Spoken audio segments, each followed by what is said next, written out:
Isang masayang pagbati na may ngiti sa aking mga labi. Naghahanap ba kayo ng makakatuwang sa pagre-review ng inyong anak? Meron yan sa DepEd. Ang ETUlay online tutorial ay libre at handog ng ating kagawaran sa pangunguna ng OUA ICTS EdTech. Ito ay isang proyektong makatutulong sa mga mag-aaral, katuwang ang mga magulang o kasama sa kani-kanilang tahanan para masagutan at maunawaan ang mga modules. Hangad din ng programang ETUlay ang matulungan ang ating mga guro sa kanilang mga blended learning classes. Ang ating ETUlay ay mula kinder hanggang senior high school. Bukod sa academics, meron din tayong mga special programs gaya ng All is Wellness, Reading and Math Remediation, Storytelling, Mommy Tech Talks, Classes sa Gramatika, Speech Class, Financial Literacy, at marami pang iba. Pinalawig din ng ETUlay ang ating Alive program para sa mga mag-aaral mula grade 1 hanggang grade 3. Gayun din ay mayroon tayong ALS program at SPED tutorials na makasisigurong makakamit ng lahat ang inclusive education. May SPED hotline na rin para sa inyong mga katanungan patungkol sa special education. Kaya, subaybayan mula Lunes hanggang Biyernes, mula 9:00 ng umaga hanggang 7:00 ng gabi ang ating ETUlay. Sa ating pagtutulungan, maiaangat natin ang bawat isa. Ating itutulay ang pagkatuto upang di mapigil ang pag-aaral ng kabataang Pilipino. Itulay natin ito, sulong edukalidad.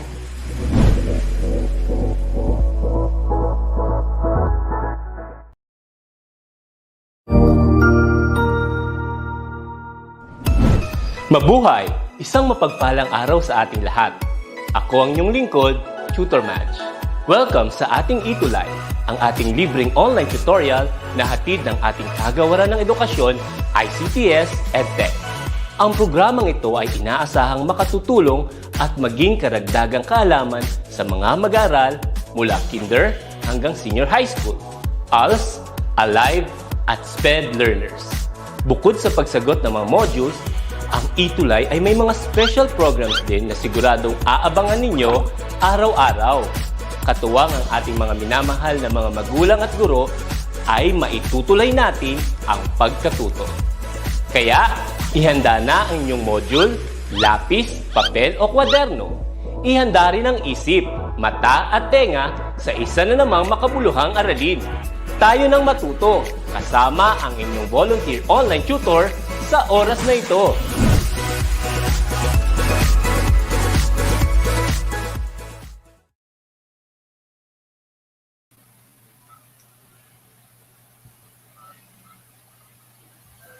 Ayan, good afternoon. Ngayong hapon, tayo naman magkakasama tayo. At ito po ay tutorial quarter 1, week 1. Okay? So, before we start,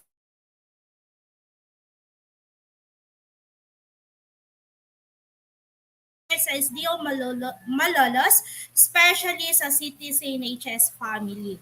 Okay, before we start, shout out po muna kay, okay, so Chelsea from SDO Pampanga, Barayo National High School, kay Kerubin, good afternoon, kay Kate, then kay Gaza, okay po, Jana, Samantha, good afternoon sa lahat. I'm Tutor Jolie na makakasama nyo every Friday 1:35 to 2:20 ng hapon. Bago tayo magsimula, paki-share po sa mga kakilala nyo, kasamahan nyo na matutulungan din natin na gusto din matuto ngayong hapon. At ito ay mapapanood nyo rin sa DepEd Educational Unit, DepEd tayo Facebook, and sa YouTube channel. Okay. So, ngayon, Math 7, Quarter 2, Week 1, Approximating Measurement. So, konting pagtutulungan natin, maitatawid natin ang 2021-2022 grade 7, mga anak. So, ito po. So, bago tayo magsimula, gusto ko lang po magpasalamat sa SOC Sergeant Region sa pagpapahiram ng kanilang module para gagamitin natin ngayong hapon. Objectives for this afternoon. After going through this session, you are expected to approximate the measures of quantities, particularly length, width, mass, volume, time, angle, temperature, and rate. Okay, so let's try. Rearrange the letters of the following highlighted terms to complete the sentence. Ayan, mga anak. Means to give a particular number to a particular character of a person, an object, or concept when measurements are made. They are expressed quantitatively as numbers. Okay. Ang sagot po, paki-chat na lang sa chat box po natin. Yes, Kate, good afternoon. Carabin, good afternoon. Yes, okay, Gaza. And then si De La Rosa, good afternoon. Then we have, yes, the answer is yes, measurement. We have number 2 question.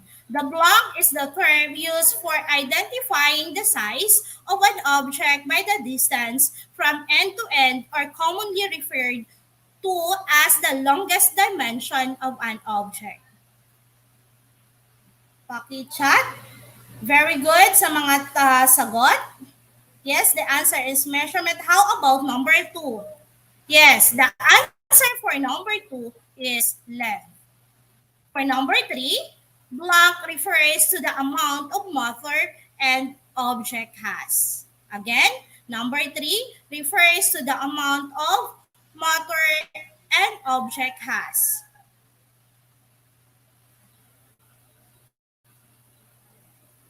Yes, Soriano, good afternoon from Diamante National High School, Isabela. Okay, good afternoon. And the answer for number 3 is mass. For number 4, blank is the gravitational force acting on an object. Again, it is the gravitational force acting on an object. For number 4. Yes, very good. The answer is weight. For number 5, yes, very good. Very good, students. Thank you for your answers. Okay, for number 5, blank is the amount of space an object occupies. In a container, it is considered to be the capacity of the container. For number 5 question, is the amount of space an object occupies in a container, it is considered to be the capacity of the container. Yes, Ralph, good afternoon. And the answer is volume.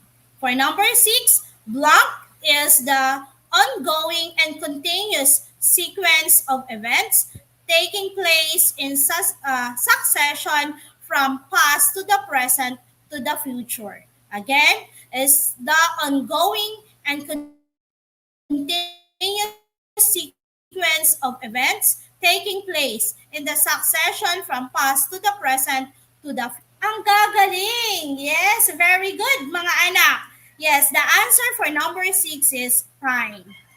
Ang gagaling! How about number 7? Block was derived from the Latin word angulus, which means corner.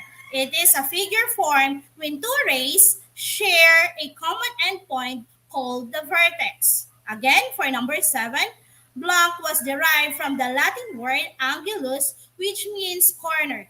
It is a figure formed when two rays share a common endpoint called the vertex.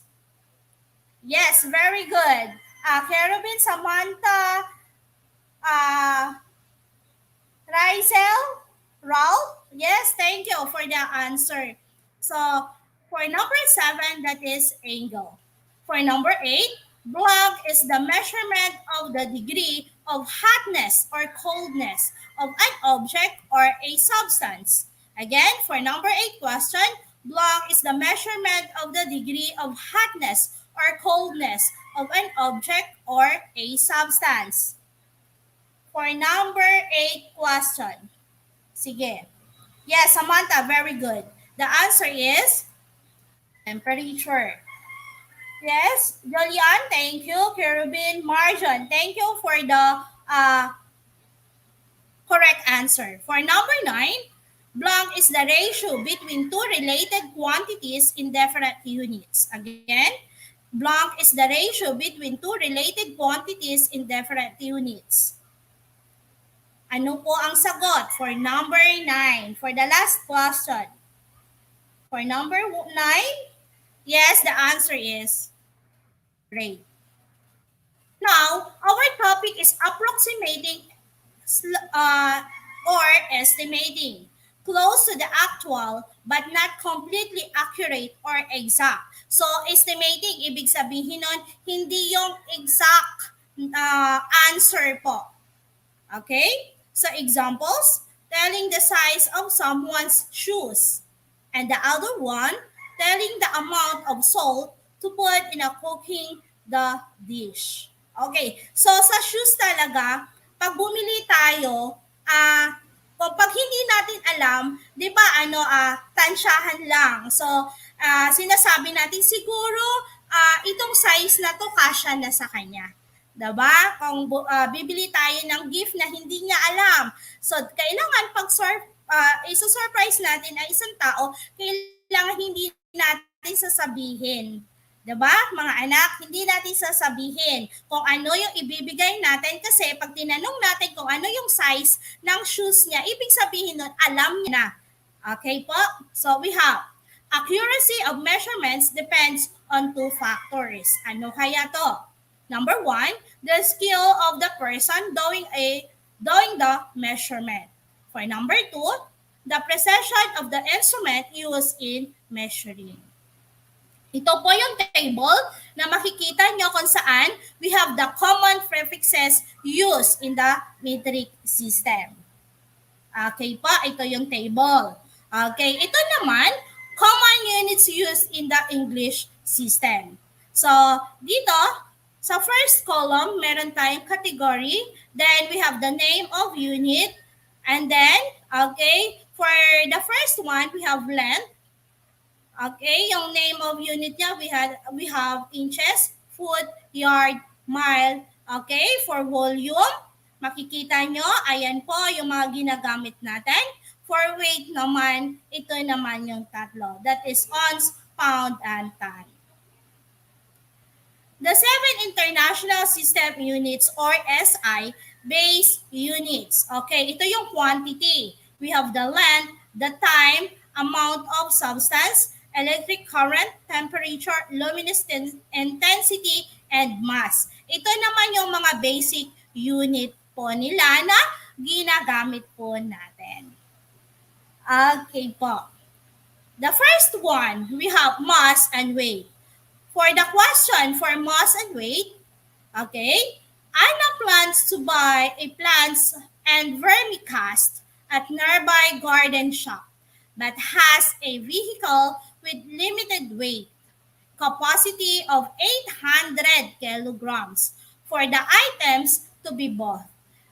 If the sacks of vermicast weighs 250 kilograms and each plant weighs approximately 4.5 kilograms. What is the maximum number of plants that Anna can buy and transport regardless of the size? Okay, so good afternoon, Elisa from Ramon National High School. Yes, thank you for watching.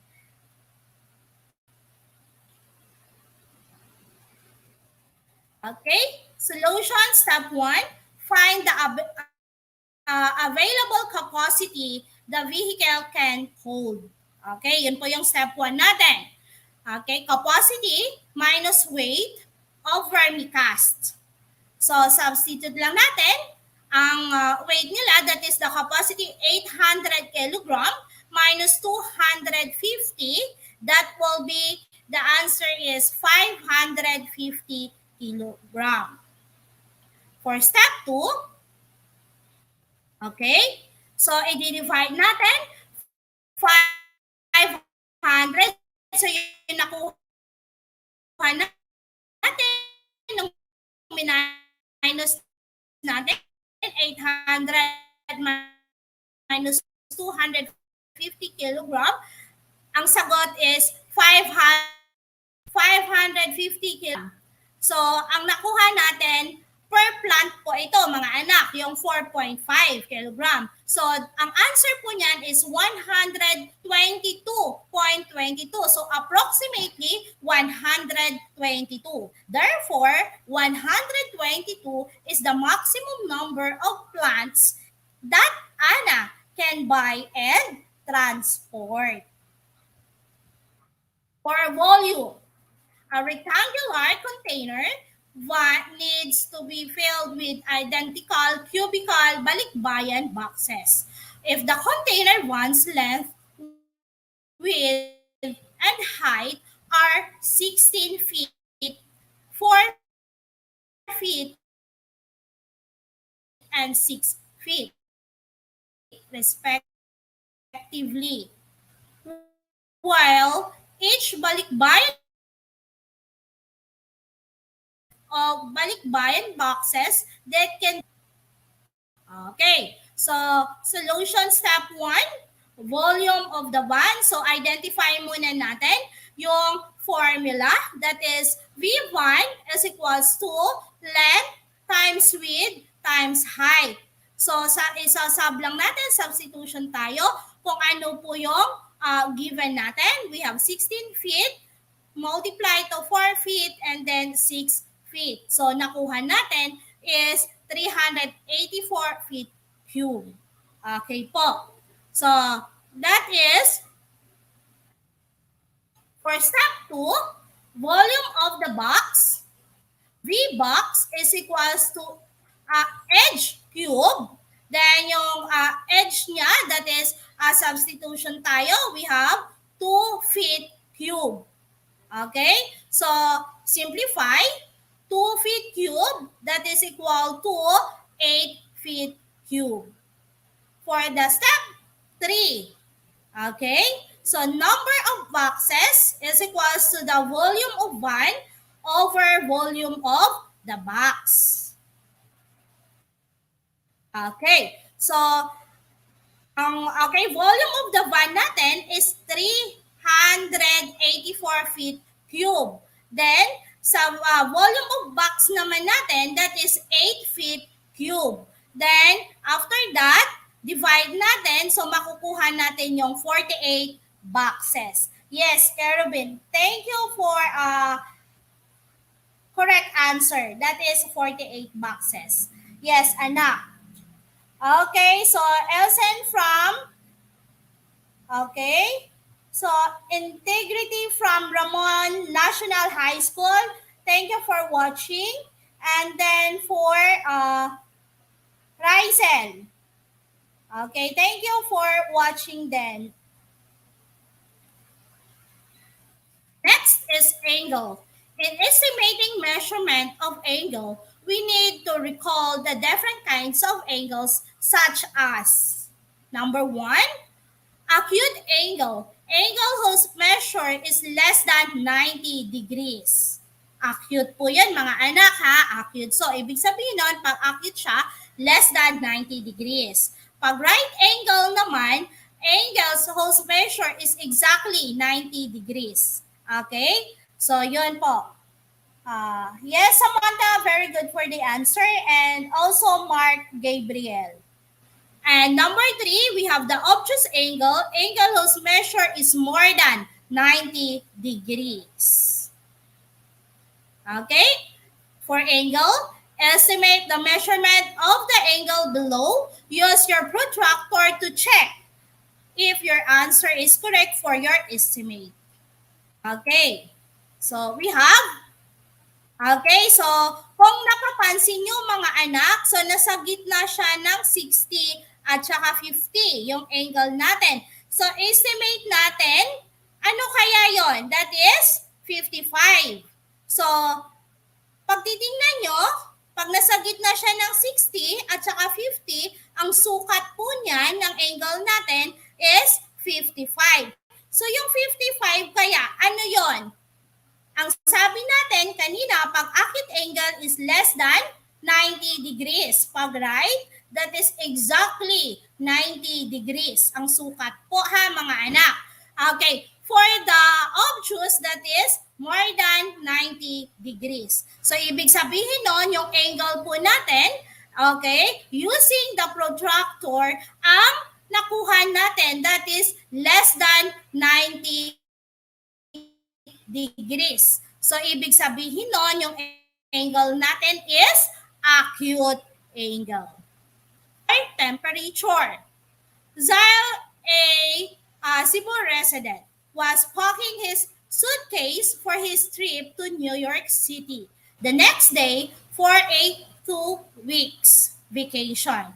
He Googled New York weather and found out the average temperature there is 15 degrees Celsius. Should he bring a sweater? What data should Zyle consider before making a decision? Ano kaya?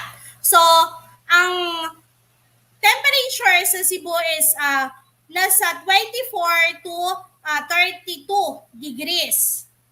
So, sa New York, ang temperature nung hinanap niya, nung na-research niya, that is 15 degree Celsius. So, ibig sabihin nun, maginaw doon sa US. So, ang sabi dito, okay, magdadala ba siya ng jacket, pangginaw o pangginaw? So, ang sagot dito, yes. Kasi kung hindi siya magdadala, okay, so, giginawin siya. Tama? Okay po. So, we have the time and rate.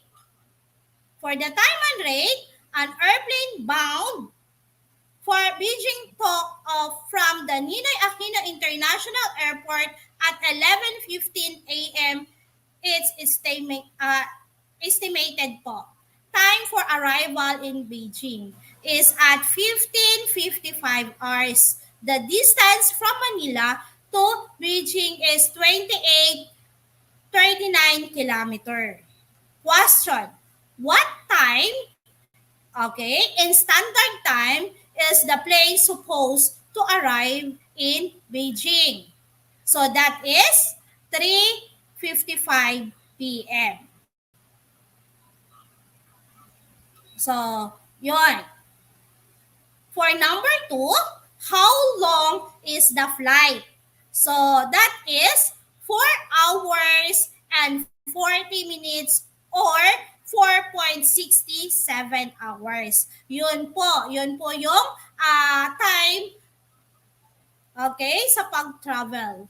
Yeah. For the number 3 question, what is the plane's average speed?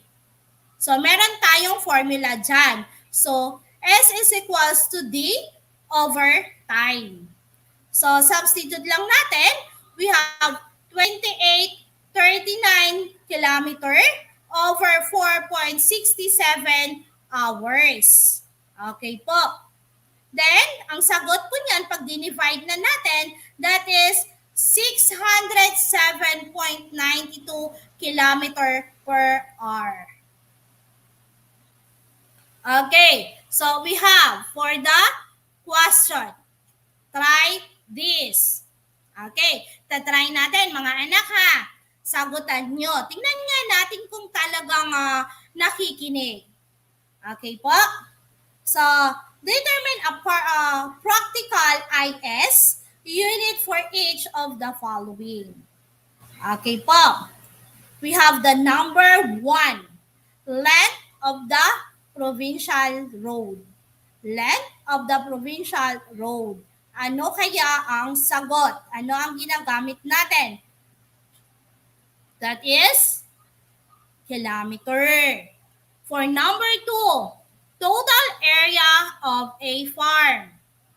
Ano naman ang ginagamit natin? So that is square meter. For number 3, the mass of a baby. The mass of a baby, ano po ang ginagamit natin? So we have, that is kilogram. For number 4, the volume of a small pail of water. Okay? For number 4, ano namang ginagamit nating SI unit? So, we have, okay, liter. Next. For number 5, the mass of a 24 gold bracelet. Ulit, the mass of a 24 karat gold bracelet. Ano naman ang ginagamit natin? That is gram. For number 6, a bottle of juice drink. Okay? A bottle for a juice drink, ang ginagamit naman natin ay milliliter. For number 7, the length of wire of a phone charger. So, ano naman ang ginagamit natin dyan? So, the length, number 7, the length of a wire of a phone charger. That is meter. Next, we have, okay, so recap tayo. We have, okay, the International System of Units or SI has 7 base units comprised of. Okay, so meron tayo. So ano kaya yun, yung 7 units na yan? Okay, so ang ginagamit natin, that is length, time, amount of substance, electric current, temperature, luminous intensity, and mass. So ito po yun, yung 7 na to. Ito yung ginagamit natin. At ito yung laging yung nakikita, mga anak. Okay, accuracy of measurements depends on 2 factors. Ano kaya to yung dalawang factors na to? So number 1, the skill of the person doing the measurement. And number 2, the precision of the instrument used in measuring. Okay, so choose the best approximation of temperature. Okay, so yun. For number 1. Sige nga, for number 1, a good day to go swimming. Okay, again, choose the best approximation of temperature for the following. Okay po. So we have, for number 1, a good day go swimming. Ano po kaya ang sagot? Sige mga anak, antayin ko po sa comment section. Okay, so Dalamasa Marge. Okay, thank you for watching from LFG Diamantina National High School, Isabela po. Okay, thank you for the answer. And the answer is, ano kaya mga anak? Ang pagpipilian natin, 15 degrees Celsius, 32 degrees Celsius, and then 55 degrees Celsius. Ano po ang answer, mga anak? A good day to go swimming. So the answer is 32 degree Celsius po. And for number 2, a feverish condition. For number 2 question, okay? For number 2 question, a feverish condition. At ang pagpipilian nyo, we have 29 degree Celsius, 33 degree Celsius, and we have 38 degree Celsius. Sige, antayin ko po yung mga sagot nyo. Okay? Thank you, Bianca. Thank you, Mar. Thank you, Crystal. Kerubin, thank you for the answer. And then, Samantha. Then, Renz. Okay, thank you po sa mga sagot. Yes, the answer is for number 2, a feverish condition. That is degrees Celsius. For number 3, a moderate oven temperature. Again, for number 3, a moderate oven temperature. Ang pagpipilian, 300 degree Fahrenheit, 400 degree Fahrenheit, and 450 Fahrenheit. Ano po ang sagot? Sige nga po, titingnan ko kung tama po ang magiging sagot.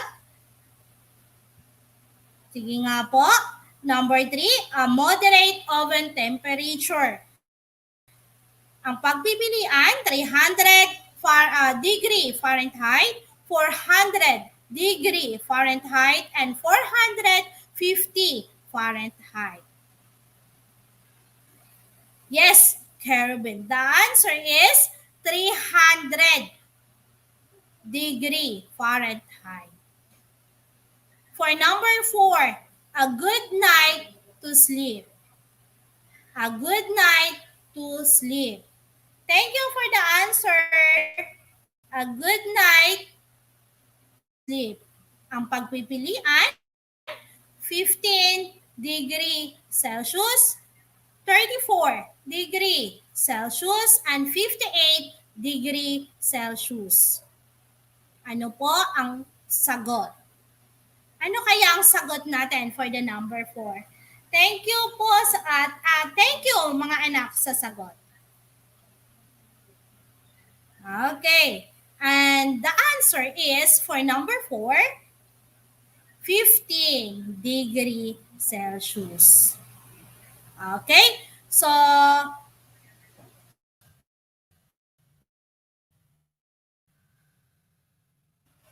yun po. So, we have,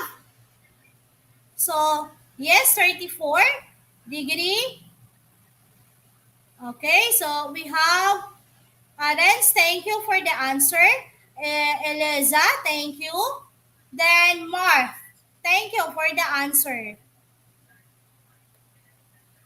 Tingin nyo, bakit kaya 300? Yes, Zamora, thank you for the answer. Gaza, Kerubin. Okay, Mark Gabriel, thank you for the answer. And we have, okay, De La Masa, thank you. And De La Masa from LFG, Diamante National High School, thank you for listening. Yes, thank you for listening and watching. Thank you. And then Pastor, thank you. That is, thank you. May, thank you for the answer. Okay, so we have, salamat sa mga sagot. At alam ko po, okay, so ang tanong, yes, may smiley pa si Mark. Okay, thank you po. At mga anak, huwag niyong kalimutan i-share po sa mga kaklase niyo, i-share sa mga kakilala niyo para naman matulungan din natin sila. Hindi lang kayo. Hindi lang kayo yung matutulungan natin, kundi yung mga kakilala nyo rin at kaibigan nyo sa ibang school at sa ibang division po. Hangad po namin na kayo ay matutulungan at maitawid ang inyong subject ngayong 2021-2022. Okay?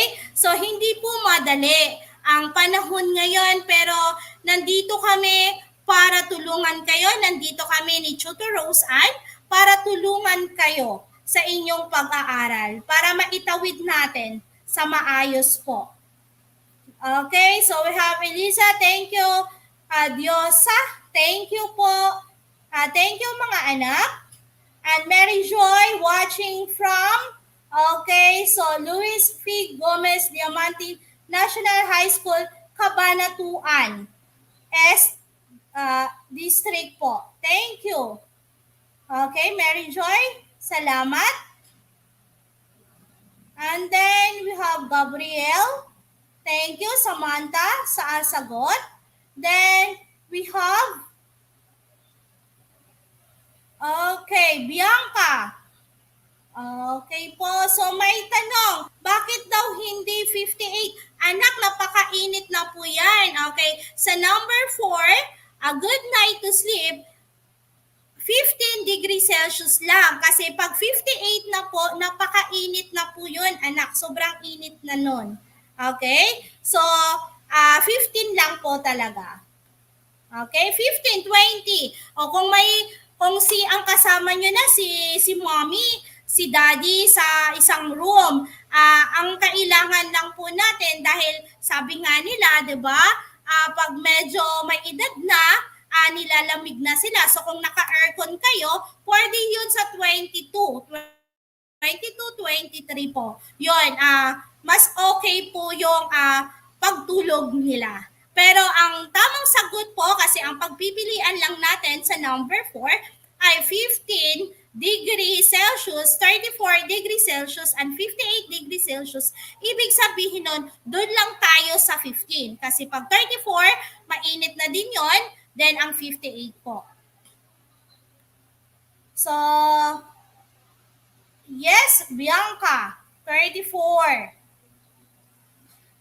Sabi ni Marge, kalma lang. Yes, kalma lang mga anak. Kalma lang po, sabi ni Mark. Yes, 15. Tama ang sagot mo, anak. So, yun. Yes, welcome, Kerubin. Thank you sa pagbate. Okay, masyadong late yung isang sagot. So, yun po. Okay, Lenay, Jana, Beatrice, thank you sa answer. Okay. Ang gagaling nyo mga anak. Thanks, ma'am. Welcome, Crystal, for watching. Okay po, thank you. Then, Lawrence, for watching and listening po. Okay. Okay, so yun. Zay Gasa, thank you po. So, we have, yes, late. Oo, siguro anak, mark sa signal. Late daw, question mark. Yes, late sa signal po yon dahil hindi lang, di ba, ang sabi nga, hindi lang sa daan nagta-traffic, pati yung signal dahil marami pong gumagamit. So, late po ang dating ng mga message nyo. Ayan, so may pa-heart pa si Gasa at saka si Kerubin. Okay, thank you po, ma'am. Okay, late talaga anak, siguro sa signal, hindi lang sa inyo. Okay, Crystal. Okay, thank you daw sa lola niya. Shout out sa lola ni Crystal. Okay po, ang lola ni Crystal ay nanonood din siguro. Okay, so lola ni Crystal, shout out po, lola. Okay? So, yes, okay, Jusa Espiritu, thanks po for teaching us. Yes, anak, nandito lang si Tutor Julie at si Tutor Rose Ann na gumagabay sa inyo, nagtuturo sa inyo para maitawid natin at hindi po kayo mahihirapan sa mga lessons nyo. And then, okay, so grade 7, meron na din tayo po, panoorin nyo sa IBC Channel 13. Mapapanood nyo. Kung hindi nyo po, halimbawa, hindi nyo po ito napanood ngayon, pasabi po sa mga kaklase nyo na panoorin po tayo every Monday sa IBC 13. Kung ano po yung tinuturo ni Tutor Johnny dito at ni Tutor Rose Ann, yun din po ang mapapanood nyo sa TV. So ano lang to, Monday, so naka-live tayo pag Friday. So dalawa na yon. So hindi na kayo mahihirapan. So ang napapanooran nyo at dalawa na rin yung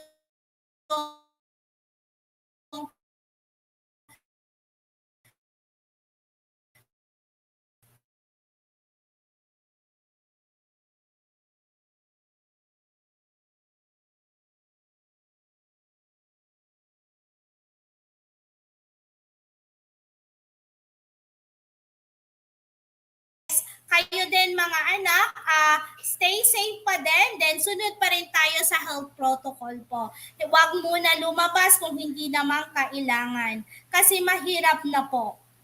Yes, Crystal Calantes, thank you for teaching us today. Yes, thank you anak. Thank you po. Yes, Ma'am Rosalyn. Okay. Shout out po kay Ma'am Rosalyn Conanan, teacher ni Renz Colanta po. Okay, Ma'am, thank you for watching us. Thank you. Yes, Bianca Abay Cruz, thank you sa pa-heart. Okay. Yes, Milo, thank you po sa pa-heart din. Then we have late talaga. Sorry mga anak, late po yung message nyo na dumadating. Okay, from LPG Diamante National High School. Yes, thank you, Zamora. Then, thank you for, okay, Bianca, thank you po. Okay, then we have, Rysel, good afternoon po. Grade 7 watching and listening from Ramon Integrated School and Ganan West District. Ang layo po, Isabella. Okay, so, thank you. Kahit, sabi nga, kahit saang sulok ng Pilipinas, kung gusto nyong mag-aral, nandito po kami. Itatawid po natin yan. Tutulungan kayo namin sa pag-aaral nyo para hindi naman kayo mahirapan, mga anak. Okay, so we have for grade 7. Okay, for Jolian. Okay, good afternoon. Grade 7, mental watching and listening from Angananden National High School. Okay, so we have Marge. Mga anak, late talaga po yung dating. Pasensya na, siguro traffic. Okay? Na-traffic lang tayo. So, yun po. Okay, so kung wala ng tanong, yes, salamat and good afternoon again. Okay po, so sabay-sabay nating panuorin, subaybayan every Friday. Okay, live tayo, 1:35 to 2:20 ng hapon sa FB page natin. Okay, makisuyo po mga anak, sabi na rin sa mga kaklase at kaibigan nyo. Okay, yan po ang page natin, DepEd ETUlay. Okay, so invite nyo yung mga kaklase nyo. Then i-share nyo din yung link natin para naman matulungan natin sila at matulungan din natin yung mga magulang nila na busy sa trabaho pero nandito kami ni Tutor Rose Ann para tulungan kayo. Okay, so salamat mga anak and bye-bye. Stay safe and see you next Friday. Live tayo 1:35 to 2:20 ng hapon. Bye-bye!